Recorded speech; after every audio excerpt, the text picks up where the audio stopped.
বিশ্বজুড়ে যুদ্ধের আগুন যেমন থামছে না, তেমনি রমরমা অস্ত্র ব্যবসায়ীদের লাভের খাতা। গাজা থেকে ইউক্রেন, সব যুদ্ধকে কাজে লাগিয়ে বছরের পর বছর রেকর্ড করছে অস্ত্র বাণিজ্যের এক ভয়াবহ হিসেব। যুদ্ধ ও সংঘাতের মধ্যেই নতুন রেকর্ড গড়েছে অস্ত্র বিক্রি। 2024 সালে বিশ্বের শীর্ষ 100 সামরিক ও অস্ত্রসেবা উৎপাদনকারী কোম্পানি আয় করেছে রেকর্ড $679 বিলিয়ন বা 68,000 কোটি ডলার, যা 2023-এর তুলনায় প্রায় 5.9% বেশি। সোমবার এই তথ্য এসেছে Stockholm international piece research institute বা সিপ্রির প্রতিবেদনে।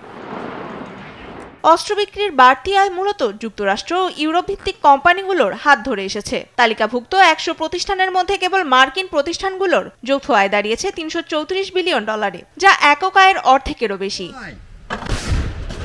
2024-এর তালিকায় প্রথমবার এসেছে মার্কিন ধনকুবের ইলন মাস্কের প্রতিষ্ঠান স্পেসএক্স। সামরিক যোগাযোগ, স্যাটেলাইট ও সংশ্লিষ্ট সেবার মাধ্যমে সামরিক খাতে রাজস্ব এক বছরেই পৌঁছেছে দ্বিগুণে। রাশিয়ার রোস্তেক ও ইউনাইটেড শিপ বিল্ডিং কর্পোরেশন প্রতিষ্ঠান দুটোই জায়গা করে নিয়েছে শীর্ষ 100-তে। মধ্যপ্রাচ্য ভিত্তিক অস্ত্র নির্মাতাদের অবস্থানও এবছর উল্লেখযোগ্যভাবে মজবুত হয়েছে। তুরস্ক ভিত্তিক 5টি প্রতিষ্ঠানও আছে এ দৌড়ে।